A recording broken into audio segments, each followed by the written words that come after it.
번째 의견이고요. 첫 번째 주장은 이제 기본적으로 생각했을 때 우리가 기본소득의 본질적 목표는 이제 가난한 사람들의 약간 기본적인 최소한의 소득을 보장해 주는 거잖아요.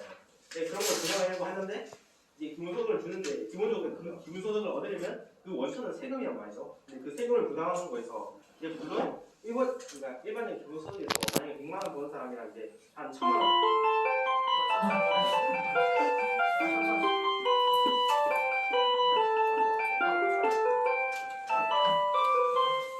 그러니까 이제 한 연간 한 100억 버는 사람이랑 이제 한 1000만 원 버는 사람이랑 물론 세금 부과 비율이 좀 다르죠. 근데 어쨌든 기본적으로 보면은 다른 사람도 세금을 꽤 낸단 말이에요. 애초에 그 세금을 없애주는 것 자체가 이제 많은 외국이나 학자들이 또 주장하는 이유가 주장하는 근거가 되고 이제 본질적으로 세금을 우리가 많이 그 저소득층한테 세금을 많이 낮춰주면 이런 기본소득 제도를 시행할 필요가 없을 정도로 이제 효과를 볼 수 있다는 주장이 많기 때문에 굳이 이제 기본소득 제도가 이제 본질적인 방법은 아니다 이렇게 말할 수 있을 것 같습니다. 세금 낮추는 게 더 효율적이다라는. 네. 주장 하나로. 자, 그러면은 주장을 한번.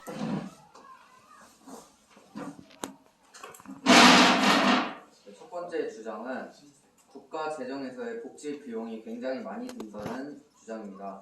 요즘 코로나 시대로 인하여 국가 부채는 날로 갈수록 늘어나고 있으며 북한, 일본, 중국들에 의해 주변 국가에 대비하여 국방비는 여전히 많이 필요하고 2021년 예산안 558조 원 중 코로나로 인해 보건복지부 예산이 90조 원을 이미 사용하고 있으며 최대치인 144조 원에서 54조 원의 예산이 남은 상태에서 다른 예비 예산안인 30조 원을 제외하면 국민 한 명당 48만 원을 지급하게 됩니다.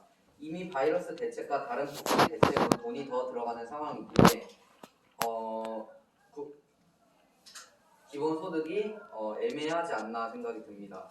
두 번째 주장은 일자리와 노동의 가치 하락과 경제 GDP 하락인데 사람이 특정한 시간에 열심히 일하여 소득을 받는 사람과 놀면서 나태해지는 사람이 나눠지는데 이들이 같은 소득을 지급받는다면 사람들은 놀아도 들어오는 돈에 의해 일을 하는 것에 대하여 굳이 안 해도 되겠다는 인식이 심어질 것입니다. 이에 사람들은 경제활동이 저해되어 일자리의 평준화에 대한 벽이 사라질 것이며 나라의 경제도 이에 하락세로 가게 될 것이고 제대로 된 경제와 일자리가 돌아가지 않을 것이라고 생각합니다. 기본소득은 본질적 목표가 빈부 격차를 줄이는 건데 이건 효과가 없다고 생각합니다. 왜냐하면 예를 들어서 한 국민이 10만 원씩 기본소득을 받는다면 부담해야 되는 세금은 12조가 되고 100만 원씩 지급받는다면 620조를 받아야 되는데 이는 터무니없이 많은 돈입니다. 그리고 이제 만약에 한 국민당 10만 원씩 받는다면 절대 빈부 격차를 줄이지 못합니다. 10만 원은 이제 치킨 3마리 정도를 살 수 있는데 그거는 전혀 효과가 없지 않습니까? 그래서 빈부 격차를 줄일 수 없다고 생각합니다.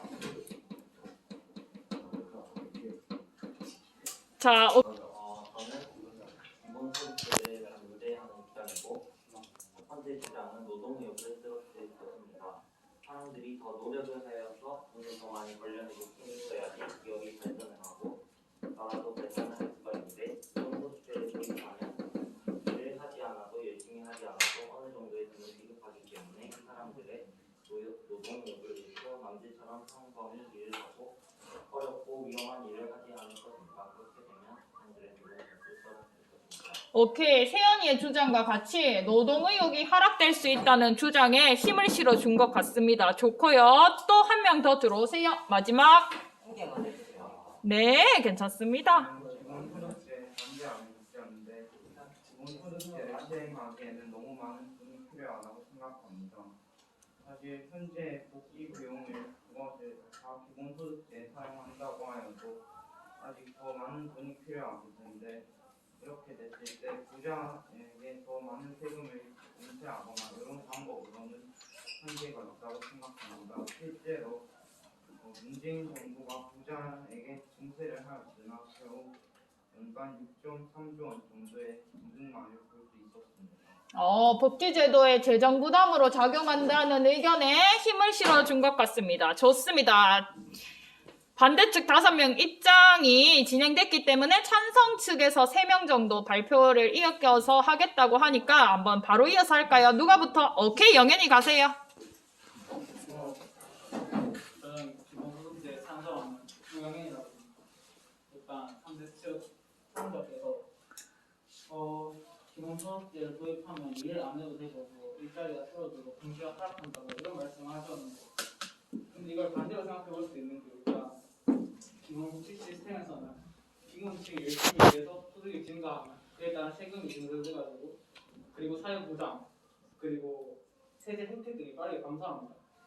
하지만 그리고 이게 빈곤층의 취업 의지를 저해하는 주된 원인이 되기도 하고, 근데 기본소득은 이와 달리 이래서 번 돈이 늘어났더라도 내가 찾아볼 게 없기 때문에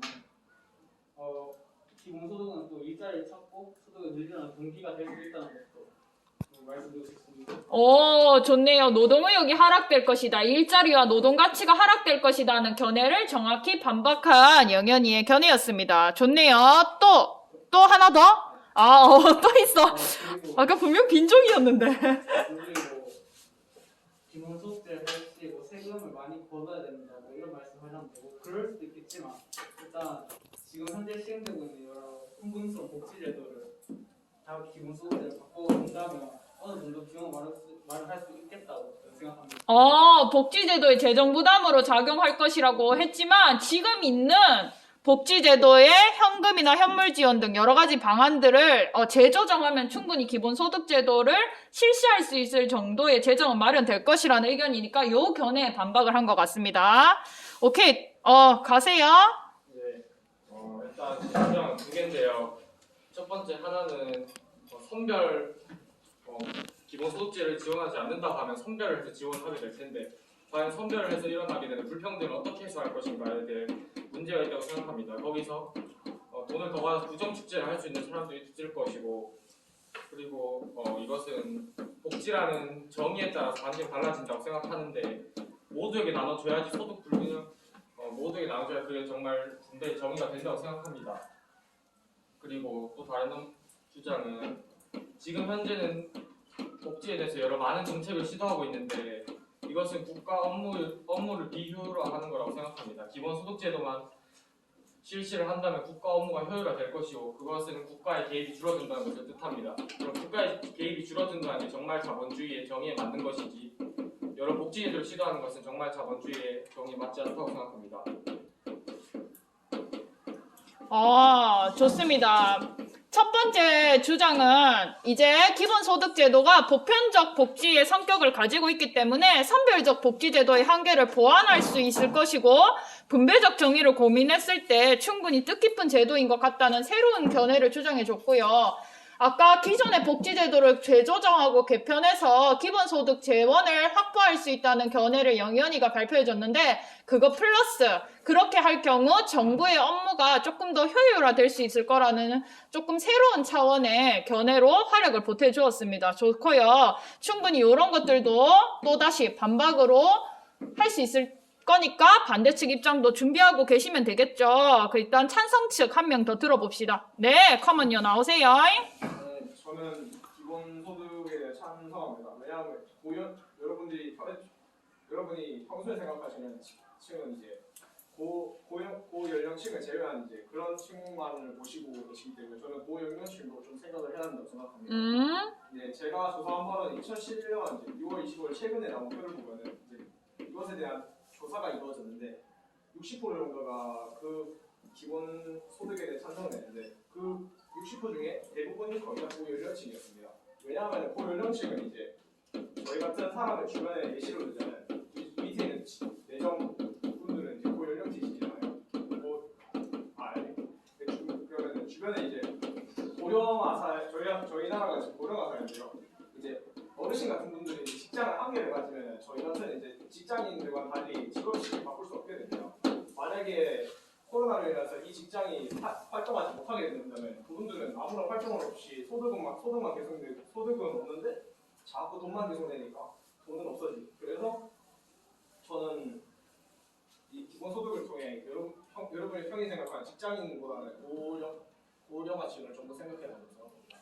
아까 저소득층에게 부담으로 작용할 것이라고 하는 입장도 저소득층과 같은 사람들을 배려하기 위한 주장이고, 지금 방금 주장도 고령층처럼 특정 입장을 대상으로 초점을 맞춰서 보면 이거 역시 고령화층 같은 거, 특정 계층을 조금, 특정 집단을 조금 생각하면 이것도 특정 집단을 배려하는 입장에서 나온 주장이고요. 그래서 어떤 사회적 약자에게 초점을 뒀을 때, 특히 고령화 사회에서 고령층을 대표적으로 예로 든 것 같아. 충분히 좀 의미 있는 제도가 될 수 있을 것 같다는 견해인 것 같고, 오케이, 3명 이렇게 발표됐습니다. 그러면 이런 지금 찬성 측의 대표적인 3명의 견해들의 반박이 또 이어질 수 있겠네요.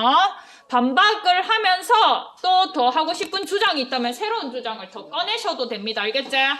이런 주장을 반박해도 함과 동시에 더 하고 싶은 주장들을 해도 됩니다. 괜찮니? 아까 발표 안 한 친구들부터 먼저 우선권을 줘야 될까? 아니면 어떻게 하는 게 운영이 좋을까?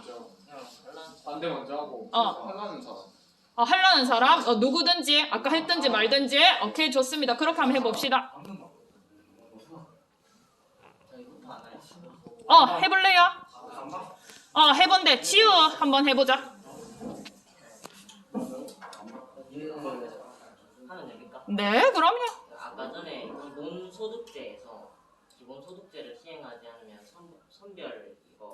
선별로 해서 제공하는 방식을 사용하게 될 거라고 했는데, 그러면은 불공정은 어떻게 해결할 거냐고 이런 이야기를 하셨는데, 생각해 보니까 오히려 그렇게 하는 것이 그 기본소득제로 저희가 시행을 하게 되면은 사람마다 버는 소득의 기준이 다 다른데 똑같은 돈을 제공을 하면 이제 오히려 그게 더 불공정하지 않나, 오히려 비효율적인 방법이 아닌가 이런 생각이 들었고요.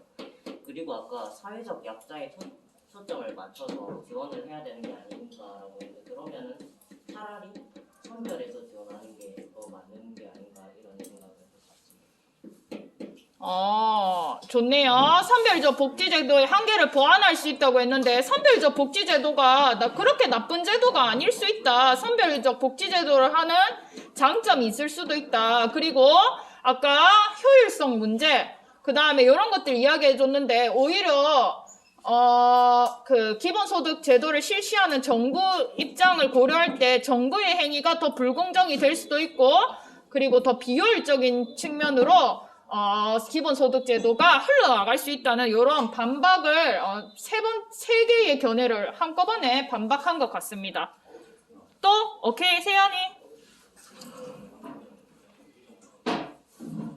아까 사회적 약자 초점으로 고령화 사회가 되면은 초고령층은 이제 지원을 받을 수 있다고 하셨는데, 이 점에서 원래 지금 현재도 고령층과 저소득층 같은 경우는 지원을 받고 있잖아요. 지원을 받고 있는데 그 지원을 받는 것에서 전체가 다 받게 되면은 결국에는 자금이 줄어들잖아요. 원래 지원받는 가격에서 줄어들게 되니까 결국에는 저소득층에 반발이 좀 심할 것이라고 생각을 합니다. 추가적으로 고연령층도 원래 받던 금액에서 적어지다 보니까 반발이 심해질 것이라고 생각합니다. 지금 고령화에서 고령층을 고려해야 된다는 입장을 정확히 반박한 것 같아요. 이미 고령층에게는 어느 정도의 선별적 복지가 이루어지고 있다는 측면을 지적하고 싶었던 거죠. 맞죠? 오케이, 좋습니다. 또 몇 명 더 들어보면, 영현이, 영현이랑, 오케이, 여기 2명 발표했으니까 여기도 2명 발표 공정하게 해볼게. 영현이.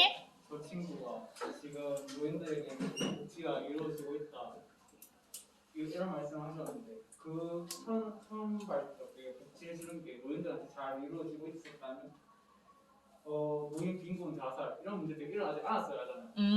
노인들은. 근데 그런 선발적 복지 제도가 노인 한 명이 가서 혼자 어렵기 때문에 그런 사건들이 일어나는 거기 때문에 저희 기본소득제 찬성을 하는 거고. 네, 그렇습니다. 선별적 복지를 하고 있는 것만으로도 충분하지 않다. 선별적 복지 제도만으로는 충분하지 않기 때문에 여전히 이런 사회적 약자에게 고려를 해줘야 된다는 입장을 한 것 같고, 그러면 얘들아, 쌤님이 한 명만 더 의견을 듣고 지금 계속 최소 수혜자에게 도움이 될지 말지로 견해가 조금 극명하게 견해가 이렇게 찬반이 나뉘는 것 같으니까 한 명의 의견을 더 들어보고 최소 수혜자에게 이게 진짜 도움이 될 수 있는 정책인지를 조금 더 구체화해서 100분 토론처럼 좀 구체화해서 내용을 더 진행해봐도 괜찮을까? 일단은 그러면 한 명 더 발표 공정하게. 반박할 게 좀 많은데요. 어. 복지는 가난한 사람에게 해야 한다고 말을 했는데 이거는 복지의 정의에 대한 편협한 생각이라고 저는 생각을 합니다. 그리고 세금을 낮추면은 이 문제 해결할 수 있을 것 같다고 했는데 세금을 낮춘다고 그 빈곤층들의 소득이 올라가진 않습니다. 세금을 낮출 뿐이지 그 사람들이 실질적으로 쓸 수 있는 돈이 늘어나거나 그러는 거 아니라고 생각합니다. 그리고 기본소득제를 실시를 하면은 노동층들이 노동 열심히 하지 않을 거라고 생각했는데 이것은 일본의 어느 한 중소기업 회사의 예시를 들어보면은 그 회사는 복지를 많이 늘리고 일하는 시간도 오히려 다른 회사보다 줄였는데 오히려 더 회사의 규모는 더 성장을 하고 일본 내에서는 중소기업 중 기업 평판에 1위를 오를 정도로 좋은 기업이 되었습니다. 그래서 제 의견은 기본소득을 제공한다고 노동층들이 일을 열심히 하지 않는 게 아니라 오히려 더 업무의 효율성을 높일 수 있고 국가 발전을 더 이룰 수 있다고 생각합니다. 제일 마지막 견해는 노동 가치를 하락시키지 않을 거다, 노동의욕을 하락시키지 않을 거다, 오히려 상승될 수 있다는 이런 견해였고, 새로운 견해가 나왔네요. 인상적인 주장이네요. 복지 제도가 최수혜자를 최소 수혜자에게도 물론 좋은 영향을 줘야 되겠지만, 복지제도의 대상이 꼭 최소 수혜자만이 아니다. 편협한 생각을 하지 마라. 이런 의견이었고요. 아까 세금 문제와 우리가 실제로 쓸 수 있는 소득은 다르다라는 견해를 얘기해 줬는데 경제학적 용어로 가처분 소득이라고 합니다. 소득 중에서도 세금을 떼고 나서 진짜 내가 쓸 수 있는 소득을 가처분 소득이라고 하거든. 그래서 세금 문제와 가처분 소득을 다르게 본다면은 충분히 의미가 있는 제도가 될 수 있다는 견해가 또 새롭게 좋은 견해로 나온 것 같습니다. 좋네요. 이제는 그러면 어떻게 아까 쌤이 얘기했던 대로 더 구체적으로 최소 수혜자가에게 이익이 될지를 들어가기 전에 아직 발언권을 다 하지 못한 친구들이 많거든. 발표 안 한 친구들 발표까지 마저 들어보고 해보는 게 어때? 어떻게? 여기 보니까 뒤에 1학년들 친구들 2명 덜 했고 여기도 2학년 친구들의 발표 덜한 2명, 민수까지 한 3명 정도 있는 것 같거든? 범연이도 안 한 것 같고, 그러니까 안 한 친구들 견해도 일단 중복된 견해가 나올지언정 그만큼 그런 견해를 더 중요하게 생각했다는 거니까 한번 드러나 보자, 알겠죠? 아까 발표 안 한 친구들 중에서 반대 측에서 발언권을 해주셔야 될 것 같습니다. 누가 한번 해볼래? 좋습니다. 언제든지 자신있게. 좀 늦게 바꿔가지고 앞에 얘기를 잘 못 들었는데 저 일단 기본소득제가 모두에게 지급되는 거잖아요. 그러니까 진짜 저는 생계가 유지 어려운 사람한테 줘야 된다고 생각합니다. 모두에게 나눠지게 되면 잘 사는 사람들은 별로 의미가 없다고 생각하고 일을 하기 진짜 어려운 사람에게 최소한의 생계를 위한 소득이 지급되어야 그게 진짜 의미라고 생각하고 그렇습니다. 우리가 뒤에 이어서 할 최소 수혜자에게 진짜 이익이 되려면은 선별적 복지가 좀 더 유용할 수 있다는 견해를 한 번 더 의견을 보태준 것 같습니다. 좋고요. 또 아까 발언권을 하지 않은 친구 중에서 한 번 더 가볼까? 누가 한번 가볼까? 아까 되게 열심히 잘 적었는데? 범연이도 그렇고 현도도 그렇고 아까 굉장히 열심히 잘 적었거든. 건우도 그렇고. 누가 한번 발표해볼래? 재선이가 하고 싶다는데. 해보세요. 하고 싶은 친구가 해도 됩니다. 네, 괜찮습니다. 먼저 자유롭게 하는 거니까요. 아까 일단은 아까 정부가 개입하는 게 실제로 그 경제 자본주의에 맞냐고 말씀하셨는데 애초에 똑같은 모든 사람에게 이제 일정 금액이긴 하지만 어쨌든 그 금액을 준다는 건 공산주의의 정의와 다를 게 없으므로 애초에 자본주의 나라에서 성립될 수 없는 이야기고 이제 정부가 개입하는 게 자본주의가 맞냐라고 말씀하셨는데 이제 동안 많은 경제 상황 IMF 리먼 브라더스 사태 이런 영국 중앙은행 공격 이런 거 같은 경우에는 모두 다 간첩화 개입해서 막아냈거든요. 만약에 간첩화 개입하지 않았다면 모두 다 나라가 망할 수 있는 상황이었기 때문에 정부가 개입하는 게 실질적으로는 많은 도움이 된다 이렇게 말하고 싶고요. 잠시만요. 그리고 아까 그 선별적 그 복지제도 여기에 대해서 말씀하셨는데 이제 실질적으로 우리나라가 국민건강보험처럼 이런 여러 제도를 통해서 이미 아주 오래전부터 이런 제도를 통해서 이제 많은 도움을 주고 있었단 말이죠. 근데 이런 도움을 주고 있었는데 여기서 갑자기 이제 생긴 지도 얼마 안 돼 기본소득을 여기서 갑자기 들고 오는 건 이제 말이 안 된다고 생각하고, 왜냐하면 기본소득 애초에 이런 경제 정책을 정착시키는 데는 최소 10년은 무조건 잡고 봐야 된다고 하는 사람들이 많기 때문에 이제 그런 걸 듣는 시간, 적응하고 계산하는 시간까지 생각하면 이제 그런 시간보다 이제 현 정책을 훨씬 더 개선하고 확장시켜서 하는 게 이제 훨씬 더 효과가 좋다 이렇게 말씀할 수 있을 것 같습니다. 그리고 이제 그리고 아까 여기서 말씀하셨는데 노인분의 입장에서 이제 지금 상황이 나쁘다고 했잖아요. 노인분은 이제 실제로 그런 혜택을 못 받는다고 하셨는데 그런 혜택도 마찬가지로 여기 애초에 지금 현행되고 있는 많은 제도가 있기 때문에 이런 걸로 이제 충분히 커버를 칠 수 있다고 생각합니다. 그리고 아까 세금 가소물 소득이라고 말씀하셨 세금을 제외하는 소득을 가소물 소득이라고 말씀하시면서 그런 소득을 이야기하셨는데 이제 현재 어쨌든 기본 소득이라는 것 자체가 돈을 줘야 되는데 그 돈을 주려면 우리가 국민들의 소금을 떼야 되고 그 소금을 떼려면은 이제 많은 국민들한테 이제 소득을 이제 어쨌든 끌어내야 되기 때문에 국민적으로 반발이 있고 우리나라가 자본주의 국가면서 민주주의 국가이기 때문에 이런 것은 대부분 국민들이 반대하고 있는 제도 때문에 옳지 않다고 생각을 해주셨습니다. 긴 의견이었는데 첫 번째 견해는 조금 충분히 반박이 많이 나올 수 있는, 어떻게 보면 가장 급진적인 주장을 한 것 같습니다. 자본주의의 기본 입장과 배치되는 거 아니냐라는 주장을 해줬는데, 요거는 쌤 생각에 또 많은 반대 의견들이 나올 수 있을 것 같고요. 기존에 운영되고 있던 복지제도도 이미 안정적으로 보완해서 실시할 수 있다. 특히 아까 노인층 얘기했는데 충분히 기존 복지제도로서 안정적이게 커버할 수 있는 부분이다라는 이야기 새로 나와줬고요. 가처분 소득이 세금을 뗀 소득이었잖아. 그래서 조세가 올라가면, 세금을 많이 떼면 그만큼 가처분 소득이 감소가 될 것이기 때문에 많은 사람들이 기본소득제도에 반대하고 있는 입장이다라는 견해로 반박을 정확하게 해줬네요. 좋습니다. 네. 네. 한 다음에 민수로 발언권 이어갈까요? 알겠습니다.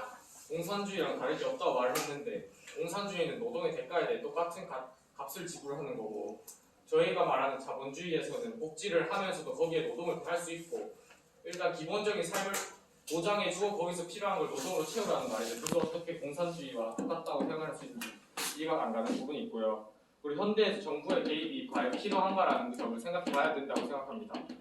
현대 사회에서는 정부가 이끄는 것보다 기업이 이끄는 경제적 활동 비율이 높을 텐데, 과연 정부가 개입을 해서 기업의 활동을 막아야 하나요? 그리고 세금에 대해서 말씀하셨는데, 여기서 우려하는 거는 돈 많은 사람에게도 똑같이 지급해줘야 되나라는 말을 하는 건데, 그것은 돈 많은 사람들은 대부분 주택을 갖고 있고 땅을 갖고 있다고 생각을 합니다. 그러면 토지세나 집에 매기는 세금을 더 높임으로써 그 세금을 충당할 수 있다고 생각을 합니다. 잠시만요. 잠시만. 재원 확보를 그래서 부의 제공되다. 자, 요약하자면은 아까 공산주의라고 했는데 폄하하지 마라. 이거는 공산주의가 아니고 자본주의 체제를 더욱더 안정적으로 유지해 나가면서도 복지에 신경 쓸 수 있는, 이런 용어를 쓰진 않았지만 우리 배웠죠. 2학년들 혼합경제 체제의 일종이다라고 주장을 해줬고요. 재원 확보를 걱정하는데 재원 확보 걱정하지 마라. 지금 엄청나게 부의 불균형이 있는 상태에서 부를 재분배할 수 있으면서도 재원을 확보할 수 있는 충분한 방안들이 많이 있다고 주장해 준 거 맞죠? 역시 사회자도 좀 능력이 깔끔해서 좋은 것 같습니다. 바로 민수로 이어갈까요? 사회자도 아무나 하는 게 아닙니다. 쌤도 역량이 괜찮네요. 민수 갑시다. 네, 맞습니다. 저기 그 주장을 보면은 효과가 없고 예시로 10만 원을 들어본 게 있는데, 일단 예시를 들어서 핀란드나 뭐 캐나다 같은 경우에는 실행을 했을 때 핀란드 같은 경우에는 한 달에 50만 원을 했고 그다음 인도 캐나다 같은 경우에는 한 달에 70만 원을 지급했습니다. 그리고 기본 소득 제도가 그 정의 자체가 기본적인 생활을 보장하기 위해서 한 것이기 때문에 50만 원이나 70만 원은 확실히 효과가 있는, 그러니까 목적에 부합하는 금액이라고 생각을 합니다. 그다음에 또 노동 의욕 하락이라는 말이 있는데 기초적으로 살펴보면 과학기술이 발전되면서 소수의 취업자, 다수의 실업자 구조가 생기면서 기술 실업은 불가피하게 돼서 고용 창출을 기술 실업이 불가피하게 돼서 그러니까 선별적 지원이나 기본 소득은 필수적인 게 됐습니다. 그래서 고용 창출하는 거는 그러니까 기본 소득을 해야 되는데 선별 지급할 경우에 똑같은 다른 소득인 사람들이 있는데 아까 말했듯이 50만 원이나 70만 원을 지급을 하면 편의점 알바 같은 경우에는 기초 소득인 평균 소득인 3천만 원에 아주 못 미치는 건데 잠깐만요, 취소할게요. 네, 취소하면 됩니다. 근데 정리를 할게요. 아까 노동 가치가 하락된다고 했는데 충분히 반대로 고용이 창출될 수도 있다. 기본소득 제도로 하면 그 의견인 것 같고, 요거는 새로운 의견이 아니고 화력을 보태는 의견이었고, 새로운 의견으로 아까 쌤도 이거는 충분히 반박이 나올 수 있을 거라고 생각했는데 10만 원을 이야기하는데 기본소득 제도가 꼭 10만 원이라고만 생각하지 마라. 기본소득 제도는 사회적으로 합의에 따라서 충분히 조정 가능하다. 우리 1학년들 통합사회 배웠죠? 사회구조화 제도는 충분히 합의하에서 만들어갈 수 있다는 거 맞죠? 그래서 50이랑 70으로 우리가 사회적으로 합의한다. 목적에 더 부합한 금액으로 합의할 수 있다는 새로운 견해가 나온 거네요. 좋습니다. 이건 충분히 1학년들도 다 이해될 수 있는 견해인 것 같네요. 또 그러면 이제 다시 반대측으로 가야 되는 거 맞죠? 한 번 더 하고 넘겨볼까요? 안 한 친구 찬영이 발표해볼까요? 좋습니다. 찬영이 발표해주세요. 자유롭게 하면 돼. 비등비등하게 어쨌든 가볼게요. 특별히 한 의견을 찍어서 반박한다기보다는 저는 이 기본소득 제도가 어떻게 보면 진정한 자유보장 제도라고 생각하는데, 왜냐하면 경제활동을 안 하거나 최소한 인간다운 삶을 하기 힘들 정도의 소득을 얻고 있는 사람들한테는 기본소득이 최소한 인간다운 삶을 보장하는 데 도움을 줄 수 있는 돈이 되고, 이미 경제활동을 통해서 소득을 적당히 벌고 있는 사람들한테는 기본소득을 통해 얻는 돈이 또 다른 여가나 다른 행복 증진 활동에 쓰는 비용이 될 수도 있기 때문에 당장 보면은 이미 돈 많은 사람들도 받으면 못 사는 사람들한테 좀 더 복지를 못 해주는 거 아니냐고 생각할 수 있지만, 오히려 못 사는 사람들한테 복지를 해주는 동시에 이미 살고 있는 사람들의 활동에도 좀 더 가치를 높여주는, 증진되게 해주는 그런 진정한 모든 계층의 자유보장 제도가 아닐까라고 생각합니다. 오, 새로운 견해이면서도 이 여러 가지가 화두거리가 나왔어. 지금 1학년들도 배우고 있는데요. 인권 발전 과정에서 최소한의 인간다운 삶 하면 떠오르는 권리가 있다. 무슨 권위야? 왜 자유평등 참정 사회 중에서 최소한의 인간다운 삶. 사회권이잖아. 맞죠? 이런 것들에 도움이 될 수 있기 때문에 더 긍정적인 기능을 할 수도 있고, 아까 최소 수혜자만 복지의 대상이 아니라고 했잖아. 계층, 저소득층에게 도움을 줄 수도 있으면서 동시에 계층과 무관하게 잘 사는 사람이든 못 사는 사람이든 계층과 무관하게, 우리가 지금 1학년들 통합사회에서 행복 실현 조건들 배우는데 여가와 같은 행복 항목을 생각해보면 계층과 무관하게 잘 사는 사람도 기본소득을 제도를 받으면 여가를 누릴 수 있을 것이고, 못 사는 사람들도 기본소득 제도로 여가를 누린다면 충분히 행복증진 활동에 기여하는 순기능이 있을 수 있다라는 새로운 견해가 나온 거네요. 좋습니다. 오케이. 1학년들도 배우는 내용과 연결돼서 충분히 이해할 수 있는 입장인 것 같고, 그러면 다시 이제는 반대로 진짜 넘어가야 되지 않을까? 반대로 한번 가봅시다. 네, 가면요. 한 명당 10만 원이라고 했던 제 생각은 제가 봐도 참 무리하고요. 아, 근데 이런 거 좋습니다. 진짜 내가 주장했지만 반박을 당해서 내가 포기할 건 포기하고 더 좋은 주장을 내는 것도 굉장히 좋은 토론의 스킬입니다. 쌤 칭찬할게요. 좋습니다. 그런데 만약에 그 한 사람에 50만 원씩 받는다고 치면은 그 예를 들어서 약 300조의 세금을 투입해야 되는데 우리나라 국가 예산이 600조 이하거든요. 이런 그냥 우리나라 국가 예산의 반토막을 이렇게 기본소득에만 쓰는 건데 그건 상당히 말도 안 된다고 생각하고요. 그래서 제 생각에는 이를 소외계층에게만 주는 것이 현실적으로 가능해서 선별적 복지를 하는 것이 더 낫다고 생각합니다. 내가 포기할 주장은 포기하고 그래도 선별적 제도가 최소 수혜자에게는 더 이득이 될 수 있다는 살리고 싶은 주장은 살리는 약간 좋은 토론의 스킬 기술이었습니다. 그리고 아까 발표 안 한 친구들 있어. 범현이랑 건우랑 현도 같은 친구들도 지금 아까 쌤 종이 보니까 활동지에 굉장히 좋은 견해들 많이 적었더라고. 한번 발표를 해보면 어떨까? 괜찮아? 어떻게 하는 게 좋을까? 저 반박하고 싶습니다. 실시하세요. 아까 돈 많은 사람의 지출 비용이 늘어나신다고 하셨는데 토지세하고 세금이 많이 나간다 했잖아요. 근데 오히려 그 돈 많은 사람들이 토지를 다 팔고 집에 돈을 쌓아놓는다면은 돈이 국가에 있는 돈이 묶이는 거잖아요. 그러면은 경제는 당연히 하락할 수밖에 없고 그리고 그런 사회적에서 좀 어긋나는 행동이 될 수 있을 것 같습니다. 그리고 저 여가 행복의 증진 활동 기여를 한다고 하셨는데 모든 계층에서 근데 저희가 통합사회 배우면서 배운 게 있는데 소득이 일정 이상으로 넘어가면은 행복하지 않는다고 배웠었습니다.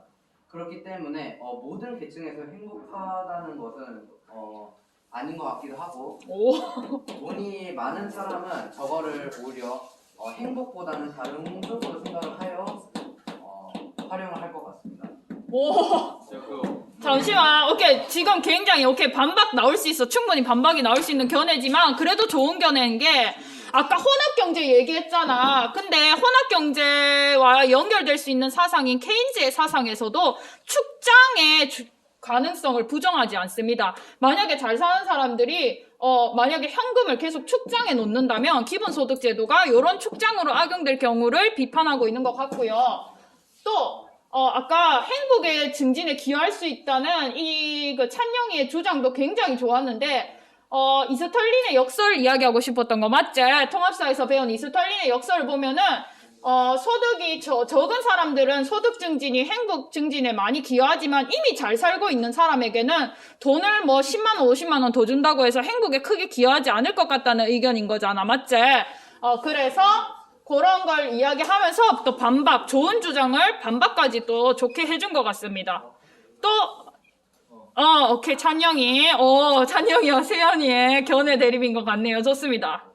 그 소득이 어느 일정 수준을 넘어가면은 그게 무조건 비례적인 행복을 보장하지 않는다는 걸 알고 있습니다.